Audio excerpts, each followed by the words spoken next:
Vous avez un rôle à jouer pour aider à corriger les excès du passé. Vous les collègues du Grand qui quittez les groupes armés, je vais le dire.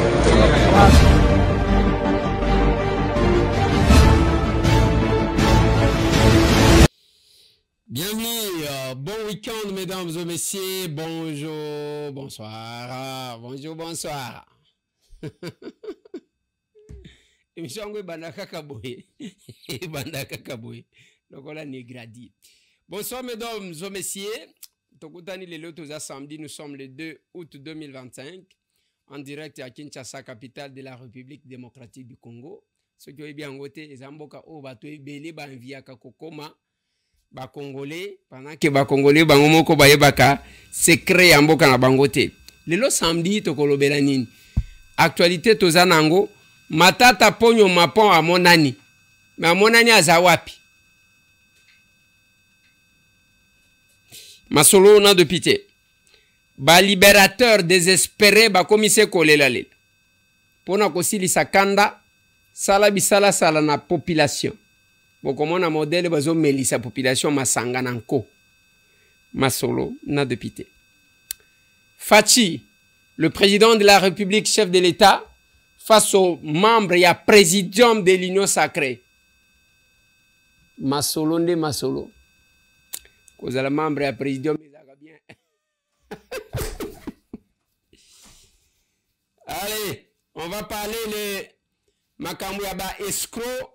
Oba utiliser combat mokonzi mboka qui prétendent être les hommes forts sans aider les chefs, les escrocs. On va parler des capables pour terminer, mesdames et messieurs, parce que le rendez-vous sacré a été respecté aujourd'hui. Mama ni mama Sophie Kakujiyumba azaka kana kabalo ako visita kaba quartier na ba quartier à Serende Libanga. Je vais encore vous rappeler d'aller inscrire vos enfants dans Aima School. Et à l'école, la bino pour na bana batanga na condition malamu. Là où on n'enseigne pas que l'histoire des autres, on enseigne aussi l'histoire du Congo.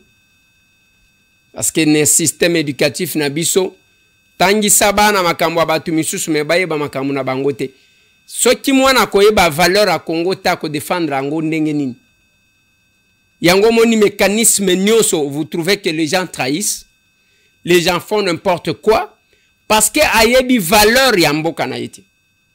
Na wuti ko yebi sabino que bato belé banviaka Congo. Ce qui yebi Congo te tuna chinois ko yebi sa valeur à Congo. Ce qui yebi Congo te tuna Libanais ko yebi sa valeur à Congo. Tuna indien ko yebi sa yo. Tuna ba West Africain nyoso. Bakoye bisayo pona nini balingi koningana te na Congo. Tangu yozo rêve ozo cracher sur le Congo, batu bazo kotaka ba avion mibimba bazo ya ako koluka ko waka ngunda. Mais bino ba kolo mabele na bino, vous pensez que les bonheurs vous allez en obtenir ailleurs. Les bonheurs d'ailleurs, oui, c'est bien bon. Oko ozala oui, oza bien, vous avez besoin d'un véhicule, ozimu tuka. Et le kongana lobaka l'Occident attaque na position à qu'il faut ba épuiser yo le cola citron ba pressé nde yangozoka time is money, il faut matio kiti ozo kende mbangu ozo kima balandaka ngongate et tant yozo kende na logique wana za bien, mais sachez que nous autres zaliko s'épuiser kolala olala kalisusu bien te organisme na yo changea, tout ça, ça joue sur votre santé. Quel que soit makambo koloba, et kuna tozobeli sa mutu te obela ka mutu. Ozobeli sa mutu. Parce que ba rendez-vous est paille, ba taxe est paille. C'est kende bana classe, rendez-vous yanine. Donc vous allez sentir que on fait tout pour vous épuiser. Tangu siko koma epave ndo kanisi ke ozaka na mboka. Quelle est la conséquence? Conséquence des andenge bomoni ba yaya moko, ba uchi wana otoke rébellion. À cet âge-là, j'ai suivi l'un d'entre eux ce matin. Espoir perdu. Azolo bawana que awa batuwana bazachi kobenga biso balingi baye pana biso tangu Goma na Bukavu bazalaki siko tangu bayoki makambo ya gouvernement bango nyonso bakomi ko kimela kuna. Je vous ai dit, il y avait le silence coupable. Voilà pourquoi le chef de l'État connaissant, il a refermé. Nyonso yemo kwa zosala. O ba coopérant oyo, batu pesa dossier. Ngana kolekisa yo. Ina yebi komana solo la kana mokonzi. Biso tokabona ki na 2 h du matin. Tokabona ki na 4 h. Lokuta. Le chef de l'État depuis le vendredi annonça qui sorti au gouvernement kaka lelo samedi nde abimi. Akena makambu ya Genocost. Parce que nous sommes le 2 août. Le 2 août, pour Nabino Batubo ebité. Ezamu kolo ba oyo bayaka kobomisa mzee Laurent Désiré Kabila bakamata kama nduki. Bake babandi rébellion moko babenger CD. Après koyana Afdel.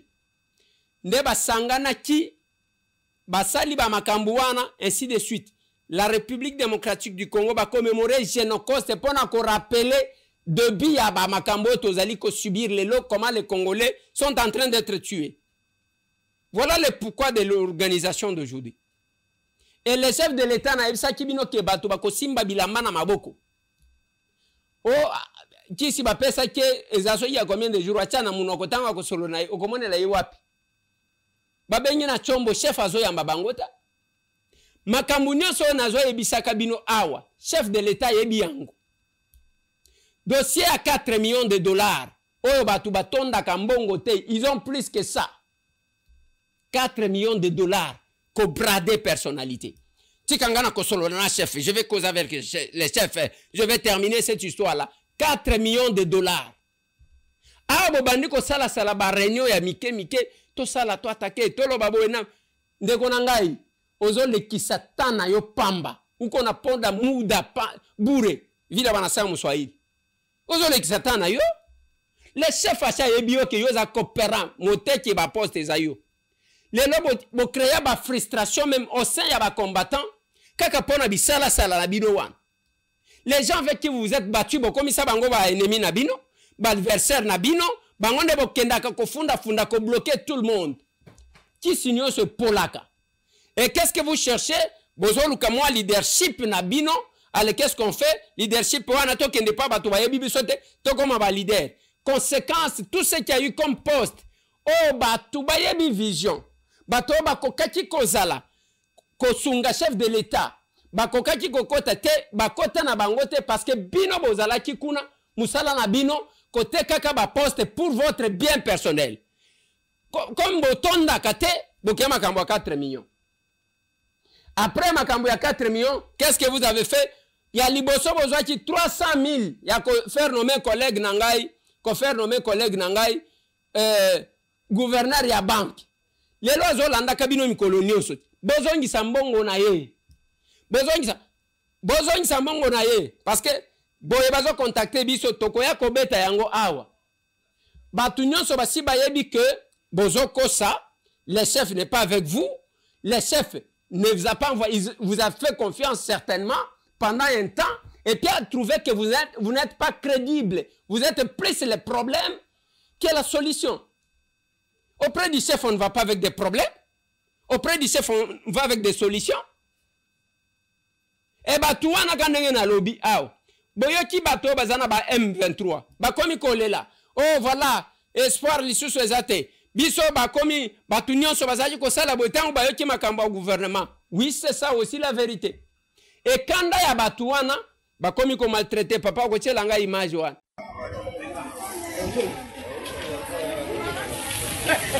Aba ni bakukunya ntole na bachuruzi ntole. Boisson fortement alcoolisée. Tunapiganisha ima pombe na haribisha vijana. Huyu hapa mnaona iko nakuwa ni mwenyewe anafurnire ndio bana maoblige comme punition akunye pombe yake yepeke.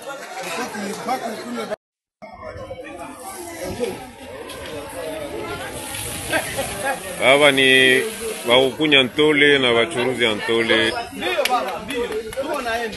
Boisson fortement alcoolisée. Tunapiganisha ima pombe na haribisha vijana. Huyu hapa mnaona iko nakuwa ni mwenyewe anafurnire ndio bana maoblige. Bazo maltraiter population okomona modèle nini bazo melisa bango lo toko ezaya ke omela okufa parce que même batongo ba melaka masanga okomelisa ye ndengo anata bazwi karafe batondi seli mutu lo toko mela bazo sopela ye mususu na mutu ainsi de suite bazo bet c'est ça leur objectif ezaya ko éliminer population et bao bazaliawa ce qui se disait fort un jour je placerai les mots na kolobaka ba makambu misusu oyo bosalaka et ce que vous étiez en train de dire pendant que la menace avançait. On a bobima ki bato makasi te. Bozaki ko yima ko mirmire. Oh, chef de l'État faut négocier kaka. Omoni chef de l'État, omoni. Vous êtes en train de murmurer tout en prétendant être les hommes forts, bato a clé, bato a fongola ya bomoi. Ya bato. C'est comme si tangu na parcours wana tangu tozaki kobuna, bino bozaki bilombe koleka biso. Bino ndenge bozawana bozaki bilombe koleka biso. Bino bozaki vraiment bilombe koleka biso. Je reçu Raoul Solo awa. Parmi c'est-à-dire père fondateur, il y a Parlement debout. Je le reçu sur ce plateau. Et nous connaissons Naba Makambu Oyo. On sait qu'il était honnête, qu'il ne l'était pas. Chef Assal élimine confiance. Il a toujours dit lui-même. Alors, il y a tali mutu asale la kamutu confiance. Jusqu'à ce que mutu yemo kwa kobebisa. Ah, bo bebisi. Mbongo ya batu bozwa. Ba kop. O bo salak. Les chefs connaissent. Marché o bo salaya. Bokangi saka. Allez, bokangi quelques étrangers. Ba pesa 30 000, bosangis. Tout ça, les chefs de l'État est au courant. Batu basuka ganengwan. Pour le moment, place Yabino que escroquer les sous-athées. La réunion, c'est avec le chef de l'État, avec le membre et présidium de l'Union sacrée, dont je fais partie. Oui. Je suis membre et présidium de l'Union sacrée. Moi, je ne sais pas. Vous avez tout eu la confiance du chef. Vous se tapez bambong sans aider le chef. Qu'est-ce que Moutou les lois présentées dans le groupe Nabino Wana et Kiri Nabino Wana a présenté que moi j'ai aidé les chefs en faisant ça. Nous sommes à l'Assemblée nationale. Nous défendons la République. Et quand les chefs de l'État arrivent à Monibiso, Mbota Pesabiso que je suis fier de vous, messieurs. C'est l'Assemblée. Tu aussi dit ça à la session. J'ai dit toujours aux gens, Moutouna Moutoua, ça le bilan, il y a mi-parcours. Ça le bilan. Et nous avons le bilan que nous avons. Précédé la session extraordinaire, soit Kosangana ya Mbalakata na Assemblée nationale, et Serena Bino Koyeba Kezalaki Bongo du na situation sécuritaire, Ozalaki Bongo Kote le Mananenga Kosaranate na partie Est ya République démocratique du Congo, c'est-à-dire Badongolo Misu, ba ennemi ya Kimia, Bakadia Pemba. Oyo bamonaka toujours ke makila ba congolais et sengeli etangaka mikolo nyonso na yango Assemblée nationale ya République démocratique du Congo bayeba ki bongo ko fongola bikuke na bango na session ordinaire ya mars dernier soit samedi 14 mars 2025 dernier kolandisama na article 115 ya constitution oyo ezalaki bongo appuyé par article 68 ya règlement d'ordre intérieur ya chambre basse ya parlement. Namo ya ouverture et c'est la minoko yeba ke speaker ya Assemblée nationale mwana mboka Vital Kamerhe Lwakaningini ayeba kibongo kosenga na ba elite bayeba na kozala na bomoko pe basala makasi na ntina ya kobatela ekolo na biso République démocratique du Congo pe basala musala na bango en tant que représentant valable ya peuple kula na Assemblée nationale et c'est la minoko yeba ke appel oyo et comme la kipe mokonza mboka Félix Antoine Tshisekedi pe ekutaki esika nango na choix ya production législative ndebi pa iwapi mwana mboka Eliezer Tamompochi Charma bakisela kaye mwana kolo lopango ayeba kibongo ko banda musala na ndenge ya kosakana test 3 jours après ouverture ya session oyo soit le 19 mars 2025 dernier nde élu à district ya Lukunga ayeba kibongo ko déposer proposition de loi moko sur reconnaissance ya génocide congolais. La première loi que nous avons votée parle du génocide. c'est-à-dire c'est un génocide pour des raisons économiques. Alors que jusque-là, tout ce qu'il y a comme texte en matière de génocide ne reconnaissent pas les génocides économiques. Les génocides sont soit tribaux, soit ethniques, soit. Alors, quand nous avons inventé un concept de génocide, c'est bien bon, mais il faut encore l'amener pour que ce concept-là soit reconnu sur le plan juridique et aussi à l'international. Yoka! Très productif na kati ya Assemblée nationale, mwana mboka Eliezer Tamompo Chicharma, bakisela kaye, mwana kolo lopango, azalaki toujours très engagé na défense paix intérêt ya population, nde ayebaki bongo kokitisa maboko te, kasi azalaki toujours maboko olome, na tina toujours ya kosala musala kaka ndenge babengaka ye porteur ya mandat national. Kasi esena bino koyebaki azongaki lisusu ya mbala oyo ko déposer proposition de loi oyo banayi bo ko modifier pe ko compléter statut ya ba ancien président. Palado monsieur, palado madame, ndeko Eliezer na kati ya masolo yo ayebaki bon ko signaler que démarche oyo ezali bongo ya ko évoquer pression croissante sur finances publiques, c'est-à-dire ko tala lelo ba ancien chef de corps, ba ancien chef de l'État, bazali ko futa mamisolo belé, kasi au-delà de ça, bazali bongo sauver, peut protéger na kati ya mibeko likonzi na biso en tant que ba ancien chef de corps. Kasi na maloba na ye, ndeko Eliezer alobaki jamais mutu agéraki déjà mboka, kasi pendant cette période aza kosala eloko ata moko te, mais boni République démocratique du Congo il faut efutaka ye, ezwaka soin ya famille na ye, ezwaka soin ya ba voyage pe makambo ebele kasi mutu wana pe akoki pe kosimbela mboka manduki bakosala eloko te, bakofuteka mbungu na yango ono ya peuple. Eliezer Tamompo Chicharma abetaki loboko na mesa, azwaki likanisi ya kosala mubeko oyo de façon que ekene na kobuka bizaleli mabe oyo bato moko be ba mboka basala de façon que ba se couvrir. Aujourd'hui, nous sommes venus déposer encore une proposition de loi. Cette fois-ci, c'est une loi portant modification de la loi numéro 18/021.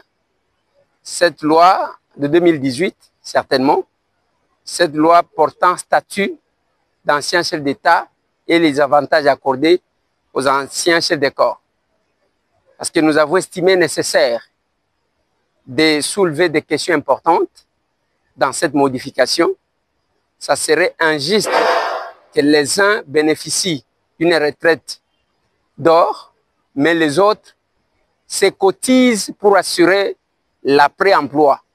Mais il y a quand même un groupe d'individus qui bénéficient des avantages parce qu'ils ont été chefs de corps, parce qu'ils ont été, je ne sais pas qui, les avantages durant toute leur vie d'être pris en charge par l'État congolais. Cette proposition de loi, comme vous savez, les anciens chefs d'État, selon l'esprit de cette proposition de loi, sont vraiment les intouchables. On ne peut pas les poursuivre, ils peuvent mener la rébellion. Aujourd'hui, nous avons l'exemple de Joseph Kabila, et qui est là en train de se pavaner contre son pays. Mais il y a les avantages qu'il est en train de toucher. Sérieusement gardé, toute la vie, toute sa vie, il doit être pris en charge, alors que lors de l'exercice de leur mandat, ils reçoivent les salaires décents pour combler leurs tâches. Ils peuvent s'organiser. Kasi toujours, na misala na ye, en tant que législateur, Eliezer Tamompo Chicharma, visiblement inquiet. Moi, na kolo lopango, ayebaki bongo, au cours ya plénière, il y a 17 avril 2025, pour na ba disposition nécessaire, na we talibongo soins de santé à ba élus nationaux, abetaki le sous-société. L'article 116 de notre règlement d'ordre intérieur, honorable président, ezopesa certains droits des parlementaires, honorable président. Parmi ces droits-là, il y a la question, il y a soins de santé, honorable président. Même ceux qui togoti kozanga, makambu nyonso, bafre nyonso, il est quand même inconcevable, honorable président, que jusque la deuxième session parlementaire, ba député ba yebi place ya kozwa soins médicaux, honorable président. Même pour Natouma Makambouamike, je ne dis pas que je suis malade. Mais c'est anormal il n'y a que jusqu'à la deuxième session parlementaire, les honorables députés ne savent pas où se faire soigner honorable président. Je ne sais pas comment le bureau s'organise, je ne sais pas comment d'autres collègues s'organisent, mais j'estime important, honorable président, il n'y a que oui, nous continuons, nous y allons. Tous les autorités budgétaires, ceux qui ont un effort de guerre, ceux qui ont un effort de guerre, mais tokobanda kobimisa mbongo ya kokunda ceux qui bato bakufi. Kasi asukaki wana te po mobembo ezali mulai makasi ndeko Eliezer Tamompoji Charmant ayebaki lisuku intervenir na nzela ya motion moko initié par moko ya ba collègue na ye député sur construction anarchique que soit bitonga tonga na ville ya Kinshasa oyo esalaki bongo ba dega na ndenge ya kosakana te. Kasi ndeko Eliezer Tamompoji Charmant très actif kazalaki ayebaki bongo ko signaler ba espace ebele o bayebaki bongo kotonga bitonga tonga. Kasi asignalaki kaka ndenge boyebi ke espace ya Oasis oyo akankokolo palado monsieur palado madame niveau l'état ayebaki bongo kotika légèreté na dossier oyo esika oyo nde esika ifalaki mai elekaka facilement. Kasi kokamwa lolenge kani batikeli bandeko oyo batongi na bango mais bazipi baka niveau pe bazipi esika munene oyo mai ifalaki eleka. Honorable Président, honorable membre du bureau, estimés collègues, tous pesa bureau na biso merci parce que va comprendre que motion d'information est la solution T. Il faut que tout na bao ba geraka au quotidien parce que bazo répondre biso. Honorable Président, namoni tozo mata tozo kita na kotsaka question orale avec débat ndenge na lubi o bobo ya ko aligner. Mais les Cambouézans moussicate, tous les inondations na Kinshasa n'a pas érosion. Pourquoi? Parce que l'État qui devrait exister dans ces domaines n'existe pas. Depuis Mobutu Akenda Totonga Siteni, Bisika Nyon Soiza Kosa la COP, Bisika l'État, ba espace vert, ba servitude, Topesi ba Indien, ba Libanais, batongi ba cité na ba immeuble bokaboli ba appartement. Et la conséquence c'est que même tant que bozo laka kobuka wana bokobuka bisika ba congolais bazali bokobuka bisika bino bozo ba appartement te honorable président. Voilà pourquoi honorable président l'exemple que je donne quand kokoleza pembeni yao tala condition ba soda na biso bazali tala pembeni Oasis se botonga eza place wana fikine ndaku wana ba chinois batonga kango bakomaka au départ logements sociaux après batu bakaboli banini tangu bozo tonga bisika nyonso ya ba cité ba espace vert nyonso moyen mai ya mbula ekota ezate ndenge moko nazolobela na bâtiment na biso ya kitoko eza en face awa lelo toza inondé parce que les espaces qui servaient des bassins de rétention d'eau nous construisons partout, honorable président. Bande Konanga, voilà pourquoi je ne sais de vous demander. Congolais, Télémamboka, Oyoya Kotika Mutute. Le chef de l'État, Azaka Kamutumoko, quelqu'un qui va aller récupérer le Congo. Mutouakeko récupérer Congo, Bakunda Tiango na Rwanda, Bakundi. Voilà le pourquoi de l'agitation. Vous entendez tout ce qui se passe. Ah, Boyochi qui bakanyi ceux qui ba mercenaires moko, Bakenda qui ceux qui na chaîne moko bakeko placer na pareil. Ba service na biso pour le moment les services fonctionnent. Ba quelques éléments bazwa kimbongo parmi mbongo ya 4 millions de dollars. Bino pe kombo na bino bashi batangi kala mingi te bakokanga bino. Oui. On va vous arrêter. Quand vous travaillez dans les services et que vous êtes corruptible modèle one. Oza mutwane yeni. On a tous ceux qui complotent contre le chef de l'État, tous ceux qui complotent contre la République, la force de Félix Antoine Tshisekedi Tshilombo. Les spécialistes qui croyaient avoir la vie des humains, via Batuna Maboko na Bango, ça confondu Mikolonios. C'est comme ça que les lots, même les coopérants et Kiri na Bango, moko. Tout ce qu'ils font, Mikolo Nyonso, chef de l'État, est au courant. Nyonso Azanango, c'est la personne la mieux informée de la République. Bazaki comment on a bazo kosa. Allez, toi qui n'est pas chef. Voilà, j'étais avec le chef. Ayamba yo lisu na téléphone. Kende kokutana na ye. Et place bozo côté là. Mutongo wana msuso zo luka. O facilité ngai. Okocha na difficulté bako bengane na oya. On va les chasser. Oyo bato beta na bango kati ozo benga. Akobenga na yo, akobenga na ye. Et les dispositions étaient prises comme ça. Bokoyoka. Matata ponyo mapa a monani. Nana lobi a monani. Ngaïté. C'est son parti politique. Je pense que la régie va nous mettre l'élément. Moi, je vais juste faire un petit commentaire. Et puis, tout le cas, qu'aussi les émissions parce que talaka ba week-end. Tout ce qui est la binotan.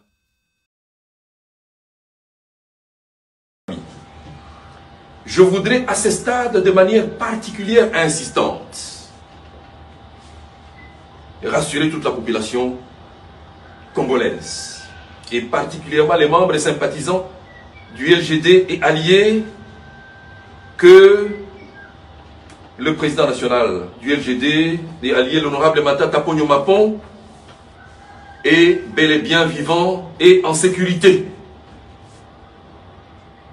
Comprenez mon émotion ici.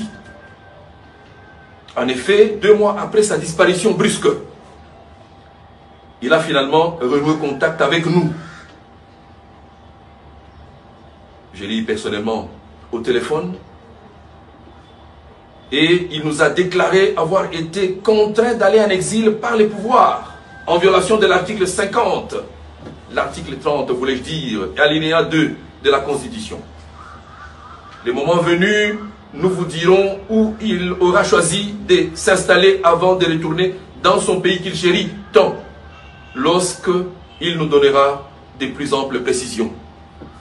Dans l'entretemps, il rassure qu'il continuera son combat jusqu'à l'avènement d'un état de droit dans notre pays. Il rassure également qu'il se battra, comme nous qui sommes restés au pays, aux côtés de ceux qui sont à l'extérieur du pays, tout au moins ceux de l'opposition qui y sont, pour qu'un jour, un leadership et une gouvernance de qualité qui font cruellement défaut dans ce pays adviennent et que la RDC... Voilà. Il y a quelques éléments que j'ai trouvé importants. Il y a l'ibosweza que Matata Ponyo Mapon a bien. Il est en bonne santé, il est en sécurité. Parce qu'à un moment donné, babimisa ki ba rumeur que oh Matata Ponyo, oh ban levé Matata Ponyo a sali soki ndengeni. Parti na ye confirmé que Matata Ponyo Mapon, il est en sécurité, il est en bonne santé, azana ye bien. Deuxième élément. Parce que biso to ebaki ki azaki na ambassade. Ngai. Gana ebaki. Alors, biso to ebaki ki azaki na ambassade. Wana responsabilité d'abord ya que gouvernement sali elongwe. Matata Ponyo Mapon aza bien, aza en bonne santé, mais à s'exiler. Mais qu'est-ce que je vais commenter? Qu'est-ce que je vais placer? Moi, quand j'ai eu à discuter avec Matata Ponyo, je le voyais un monsieur convaincu. Un monsieur innocent. Selon ma explication, Oya Pesaganga. Matata Ponyo a dit que il est le seul politicien de la katana 1 mètre carré na libanda ya mboka. Nyonso azwa asala yango aw. Voilà pourquoi dans mes interventions, je soutenais des fois Matata pour na koloba que c'est quelqu'un qui a fait quelque chose de bien. Et il me disait qu'il était innocent, atikala jamais kozata $1 te. J'ai vu comment Matata Ponyo a sali na Kindu. Parce que Kindu c'était plein de poussière. Babalabala wana Matata asphalté quand il était premier ministre. A tongi hôtel naye, a tongi ba école, ainsi de suite. Moi, ce que je voulais, na makamwa Matata, je disais que si tout politicien ou azwambongo a sala quelque chose et pas na bango, mais le Congo s'est développé. Admettons que Chibala a sala quelque chose na Kasai. Sami Badibanga a sala quelque chose na Kasai. Ilunga Ilukamba a sala quelque chose na Katanga. Sama Lukonda a sala quelque chose na Katanga. Nani mususu ba premier ministre on ezobosan. Adolphe Muzito asala quelque chose na bandundu. Nani mususu ba premier ministre. C'est chaque premier ministre oyo occupa ba fonction asala quelque chose, surtout bandundu d'abord olinga kebima province à Liboso. Ne fût-ce que kosala quelque chose, ça pouvait être bien. Ça c'est ce que j'ai encouragé par ma tante. Mais quelle est ma déception? Yo le bien zane le côté Liban. O décidé qu'aux exilés, moi na mobile ya kimakate, makamuna lobagana katumbi yangoan. Yo tata mobimbaka ko kimaka ti ba ko décerner yo trophée ya mokimi. Régime nyonso ko kima. Ce qui obanga kaliwa tika politique. Liwa pe même esika nyonso ezalaka. Lelo soki otali ba pasteur nyonso baza ba conflit ndenge baza nango, ba pasteur nyonso bazo banga liwa. Et la mort est partout. Même à Kambwabal, place en Gozali, même na ba faire concurrence ezali. Yo Moïse kaka mbangu okimi. Muke okimi. Muke okimi. Ezalaka te papa. Ba tozalaka na bango, bozana ba Christian Mondo, bozana ba tunyon sotu wana. Basa Kyungwa Kumwanza faisait l'opposition tout en étant au Katanga. Yo deke babeteli oma. Babeti makorobo mbangu. OK. Mbangu papa. Biso tobundakawa, tozalaka. Même boye na zoloba. Nous sommes de ces pouvoirs. Tozaba tu as régime oyu. Pouvoir oyu zaya biso. Ce que je dévoile ici, c'est que j'ai dit. Vous savez combien bazo kanelangaya, bazo laminu. Je vous ai dit avant-hier que basali toute une réunion. Ba créer un groupe WhatsApp. Tangu ba créer groupe WhatsApp, ba kotisi batu pour que ba arrêter stratégie. Siko ba petit nanga bazakuna. Oya benyingai, oya tindelinga message. Tout ce qu'ils postent là-bas on m'envoie. Ba capture d'écran. Bazo tindelangaya. Parce que nzela nanga ezanzela ya nyoka nyoka boite, ezanzela boy. Et tout le monde sait ce que je suis en train de faire. Nazo salango pona mutema mabete, bato mitema mabe, ce sont ces gens ici qui ont bloqué toutes les gens, toutes les personnes qui se sont battues. Au point où batia chef de l'État en conflit na batu pamba alors que le chef est innocent. Ba yebisi bino ma préparer batu, to sala boy. Bino bokebo salima ka mususu. Pour dominer bino ndebo komi banzambe ya batu nyonso. Bokomi penza banzambe ya batu nyonso to yale to bani ko gumba melabino. J'ai dit à quelqu'un, nous n'avons qu'un seul chef qui s'appelle Félix Antoine Tshisekedi Tshilombo. Si toi tu penses que ngai tambwe okochanga lokola mwana musala na yona banda ko embela yo, oubliez ça. Parce que na kombanga na lekio. Oui. Tshela ka monzembo nalinga boy. Nalinga boy. Nalinga boy. Tshela ka monzembo papa, tshela ka monzembo. Honorable Pius Mwabilu, sénateur. Honorable Ntambo Eliezer.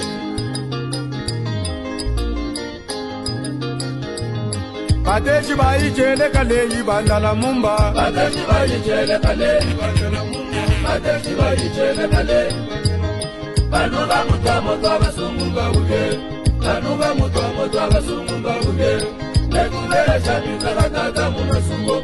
Nekubele chami kakatata munasungo. Banuba mutwa basungunga uge. Banuba mutwa basungunga uge. Eya mukuma chayuma. Eya mukuma chayuma. Jena awutala mikoko yobe.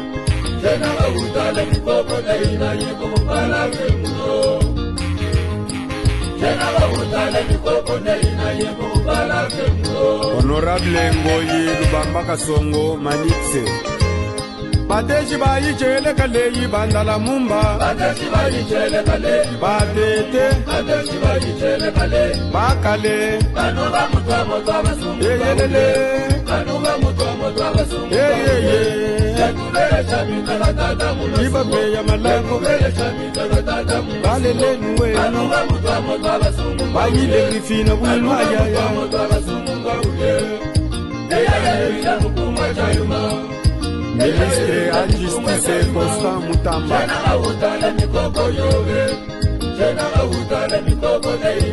Honorable Nathan Akumunyenge Likalambo. Naleki yo na musika na komba. Ozwa kika chance y accès auprès du chef. Naleki yo na musika. Et de gens comme ça, vous avez pris les gens qui nous combattaient. Les gens qui étaient contre nous. Bokomisa bango baninga na bino qui commence à vous lutter parce que vous êtes achetable, vous savez la cop. Biso de ça la copété. Je l'ai dit, les chefs de l'État, ah, on a Kinshasa, nana ko qui ne kola qui sabi que chef de l'État zotonga ah, chef de l'État zotonga ah. Félix Antoine Tshisekedi Tshilombo n'est pas dans ça. Azakunate, il a fait presque tout son premier mandat. Nandaku, il y a 2 chambres salon. 2 chambres salon. Presque tout son premier mandat. 2 chambres salon na il y a 2 chambres salon. Makambozo ozolo bana salon, chef azo gana chambre naï. 2 chambres salon. Félix Antoine. Même batutangu bato ba finga ka finga. Oshol yoka bazolo bake Félix azana ndaku boye. Azo tonga kuna azo sala kuna. Il n'est pas là-bas. Azakunate. Bino ba coopérant, vous avez tout eu. Mbongo bozanango. Bandaku bozanango. Nyonso bozanango. Tala neye boke ko se ridiculiser. Si les lobos se escroquer kabato. Et les gens qui vous font confiance, moi je ne sais pas. Oh, vous voyez, nous sommes dans cette petite équipe-là. Laissez famille. Quelle petite équipe? Quelle petite équipe? Mouibia modèle one. Yamona zolo bakana batu. Approchez-vous de la serre. Découvrez-nous. Sauvons le pays. Servons le pays. Tozaba tout est à kosala une opposition sur base de frustration, non. Yamona talisa kibino aw. Yananga Frank Diongo, ba tout, badim. Ba démission chaque jour. Kende ko sala rébellion na yo moko. Taguya zo sala élément ya abenga batu. Les démissions tous les jours. Kende ko sala rébellion na yo moko.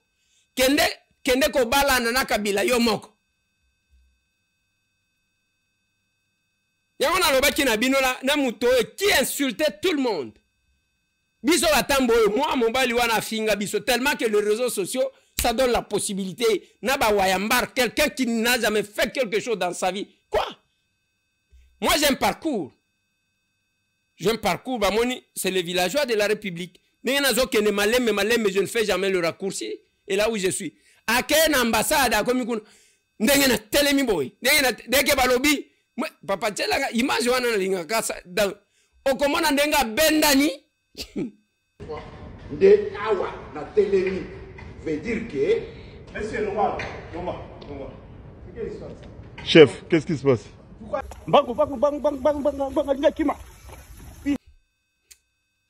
Et ce sont ces gens-là qui sont là. Je me suis posé la question, il y a une frustration parce que ça la nini na kombango ya grave. On a composé chef de l'État, nomenga kaka. Non. Beaucoup de combattants, vous savez combien de familles qui ont perdu le lait? N'a pas parcours. Oui, bateau, tozara ki na bango boyo, telemi pas lisa c'est ju muto kwei, yoki. On a perdu Baloukou Sawat. C'est compliqué. Raoul Nsolo qui était avec moi sur ce plateau. Dans quelles conditions Bungi Samwana nae? Et tout ça, vous voulez que Bisoto Bandakota, la bino tozo bete la bino maboko. Bravo Fati. Kakaboy. Mesdames et messieurs, nazo suki sawana pona lilo. Allez inscrire vos enfants à Aïma School. Nous sommes sur l'avenue Météo, place à limiter. Ça, j'insiste. Au vu de l'engouement. Avenue Météo, quartier Baoumbu. Aux ana grande avenue wana babengi Météo. Et Baoumbu, au Kiti. Ce qui a placé bateka kabakiti na Météo na Mbinza. Au tunika Aïma School, au Kotawana. Ok, quoi inscrire bana na yo. Avenue Météo numéro 8. Aux avenue Baoumbu, aux avenue Mounen, do Kiti na Sewan. Ce pays mérite d'être défendu. Mboka oy. Ndekonanga. Yangona zolo bakana ba capable. Bisonde toko changer mboko. Voilà comment les gens, on vous confie des responsabilités. Au kosa les logoté, au bani kota les chefs de l'État pour que yo fingi ça y. Après yo bimi millionnaire. Bravo na ba service na biso parce que bazo surveiller tout le monde. Bravo à vous. Bravo à vous. Mikolo Sakana bako zoyo. On n'est pas dans un régime intouchable. Bako zoyo. Il en est fini, mesdames et messieurs. Tout le monde en a biso na bino lobby. Merci.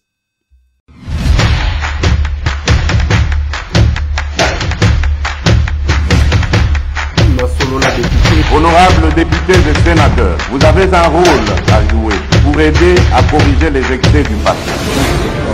les collègues diront qu'ils quittaient les groupes armés, je vais le dire.